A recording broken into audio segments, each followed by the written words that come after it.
कुफ्रिया कलिमात series के मुताबिक कुछ बातें, कुछ शब्द ऐसे होते हैं जो हमारे ईमान यानी हमारी आस्था को ही खतरे में डाल सकते हैं। तो आज हम फरिश्तों के बारे में कही जाने वाली ऐसी ही कुछ बातों को समझेंगे और देखेंगे कि सोर्स के हिसाब से इनके मायने क्या हैं। अच्छा, तो हम इसे कैसे समझेंगे? सबसे पहले हम विश्वास की बुनियाद की बात करेंगे। फिर देखेंगे कि इस मामले में नियम तोड़ना यानी उल्लंघन करना क्या होता है। इसके बाद एक बिल्कुल साफ उदाहरण देखेंगे, फिर उसके गंभीर नतीजों को समझेंगे और आखिर में इससे बचने के रास्ते पर भी बात करेंगे। चलिए, सबसे पहले और सबसे जरूरी बात से शुरू करते हैं, विश्वास की नींव। देखिए, सोर्स ये साफ करता है कि फरिश्तों पर ईमान लाना कोई ऑप्शनल चीज नहीं है। मतलब ऐसा नहीं है कि माने तो ठीक, ना माने तो भी चलेगा। नहीं, ये आस्था की एक बुनियादी शर्त है। इसको ऐसे समझिए, जैसे पैगंबर मोहम्मद की लाई हुई हर बात को मानना जरूरी है, बिल्कुल वैसे ही फरिश्तों के वजूद को मानना भी उसी विश्वास का एक अटूट हिस्सा है। आप इन दोनों को अलग अलग नहीं कर सकते। अगर कोई फरिश्तों का इनकार करता है तो वो एक तरह से पूरी आस्था की नींव को ही हिला रहा है। तो अगर फरिश्तों पर विश्वास रखना इतना जरूरी है, तो फिर इसका उल्लंघन करना कैसा दिखता है? सोर्स इसके लिए एक बहुत ही स्पेसिफिक, एक खास शब्द का इस्तेमाल करता है जिसे समझना बहुत जरूरी है, और वो शब्द है कुफ्रे इल्तिजामी।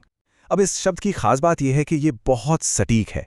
ये किसी छोटी मोटी गलती की बात नहीं कर रहा। इसका मतलब है जानबूझकर दीन की किसी ऐसी सच्चाई को झुठलाना या उससे इनकार करना जो बिल्कुल बुनियादी हो, जैसे ये कह देना कि फरिश्ते होते ही नहीं है। चलिए, इस कंसेप्ट को और अच्छे से समझने के लिए एक बिल्कुल सीधा और कह सकते हैं कि एक बहुत गंभीर उदाहरण देखते हैं जो सोर्स ने दिया है। इससे पता चलेगा कि असल में ये गुस्ताखी कैसी हो सकती है। सोर्स ये बयान एक मिसाल के तौर पर देता है। यहां देखिए, हो क्या रहा है। फरिश्ते जिब्राइल पर गलती करने का इल्जाम लगाया जा रहा है, एक ऐसी कमी जो उनके ओहदे के बिल्कुल खिलाफ है। और सोर्स के मुताबिक ये बात चाहे मजाक में कही जाए या पूरी संजीदगी से, ये वो लाइन है जिसे पार करना कुफ्र माना जाता है। और देखिए, इस बात का नतीजा कितना सीधा और सख्त है। सोर्स का फैसला बिल्कुल साफ है। जो भी ऐसा कहता है वो उसी पल इस्लाम के दायरे से बाहर हो जाता है और उसे काफिर और मुर्तद माना जाता है। तो अब सवाल ये उठता है कि अगर कोई कुफ्रे इल्तिजामी कर बैठता है तो सोर्स के हिसाब से उसके असल जिंदगी में क्या नतीजे होते हैं?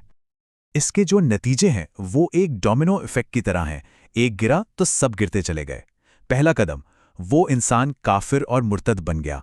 दूसरा, उसकी जिंदगी भर की सारे नेकियां, सारे अच्छे काम जाया हो गए, यानी बेकार हो गए। तीसरा, इसका असर उसकी सामाजिक जिंदगी पर भी पड़ता है और उसका निकाह भी टूट जाता है। और आखिर में वापसी का सिर्फ एक ही रास्ता बचता है, फौरन तौबा करना और अपने ईमान और अपने निकाह दोनों को दोबारा से कायम करना।